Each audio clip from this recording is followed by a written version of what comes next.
I swear to everything that's holy, the Vikings are the only team in the NFL who has to apologize and rationalize beating a bad team. Like that. Hey, hold on. So, Diana Rossini, fan of the show, Seahawks defense the last 2 games, 9 total points allowed and 8 turnovers, which sounds impressive until you remember the Seahawks this week got to play the corpse of Kirk Cousins and a Falcons team who hasn't had a winning season in 8 years. And then the week before, they got to play the Bros Show, making its first start in the depths of the Viking season. So UDFA quarterback on the road making his first career start, and then the leftovers of Kirk Cousins. Do you see the Seahawks or Seahawks fans apologize like sorry, where Vikings, I don't get it, man. Like I understand, well, it was just the commies, but there's so many positive things to take away from this game, but even Vikings fans won't give the team credit. The media obviously won't give the team credit. We got to be like, sorry. I guess it should have been 17-16 with Will Reichert last second field goal. Sorry, miscusi. But of course, ESPN, the worldwide bleeder of readers, viewers, and subscribers, had some thoughts on some things. All right, so NFL Week 14, biggest questions, takeaways for every game. And of course, it is Kevin Seifert, who is not Carl Schmidt, who's not. How good was this win really? On the one hand, this was one of the most convincing victories in Vikings history, representing their biggest margin of victory in a shutout since 1980. It's kind of impressive. Bug ramp back in the day. And also 81 is the first year in the Metrodome. Going back to Met Stadium, let's go. And the 5th largest margin of victory in any game. It came in front of a subdued home crowd that seemed more surprised than thrilled and snapped a 4-game losing streak. Perhaps most importantly, the Vikings moved past an ugly sequence of 22 possessions without scoring a touchdown. They also got quarterback J.J. McCarthy a get-right game following a difficult start to his NFL career. On the other hand, the Vikings entered the game with less than a 1% chance to make the playoffs. A loss would have eliminated them entirely. As distasteful as it might sound to many fans, every future win does nothing but lower their standing in the 2026 draft. Nobody cares.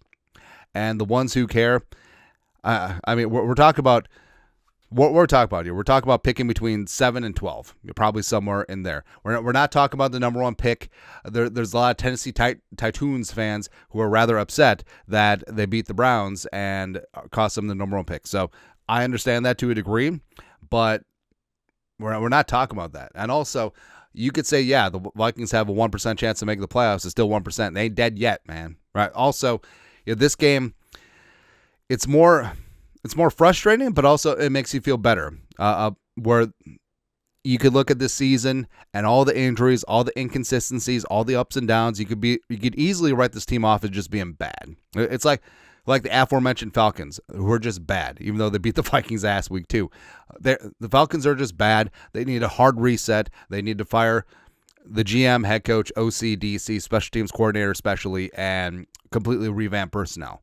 The Vikings aren't that, where you could say, well, they just trick us enough. No, this is a damn good football team, and they've been a damn good football team. They just haven't had the puck luck when it comes to injuries or turnovers or whatever, but it makes you feel better about the direction of this football team because, again, the Vikings, what if the Vikings lost 9 games to finish the regular season? Yeah, it would improve your draft status. I mean, you'd probably be drafting 6th or 7th, somewhere in there, 6, 7. Yeah, damn it. But would you feel good about the direction of the team? Would you feel good about J.J. McCarthy, about Kevin McConnell moving forward? No, absolutely not.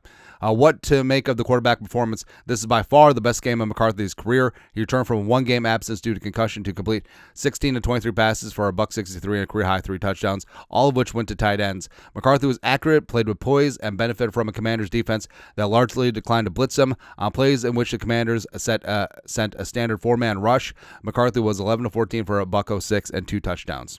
So you could say, well, they didn't blitz him. But also they dropped 7 in coverage. So it was pretty crowded back there, and McCarthy still made throws, which is good. And I understand playoffs. Vikings have less than 1% chance, but also they play the Cowboys, they play the Lions, and they play the Packers. 3 teams either in hunt or in the playoff places right now. So it's a good litmus test to where the Vikings are at because, yeah, the commies are the commies, but 3 games against 3 teams that want to be in the playoffs, as well as I love playing spoiler, man. Hey, if you're not going to make the playoffs, go down swinging, man. F the Cowboys, F the Lions, F the Packers. That's all I'm saying. All right, and also the whole McCarthy thing. Yes, it was very important for him to have a good game under his belt because there's been some bad games, right? And just him looking like a confident and competent NFL quarterback who doesn't have a predetermined 2 interceptions every single week, it's kind of nice, especially after how things had gone earlier in the season.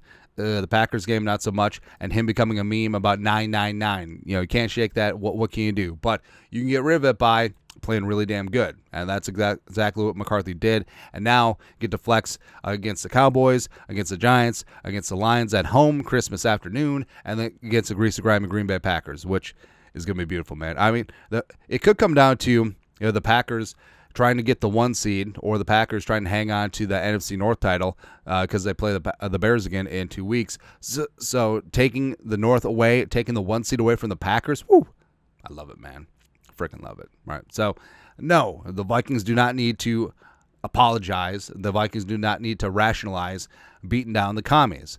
Why the Commies look bad? Because the Vikings look that good.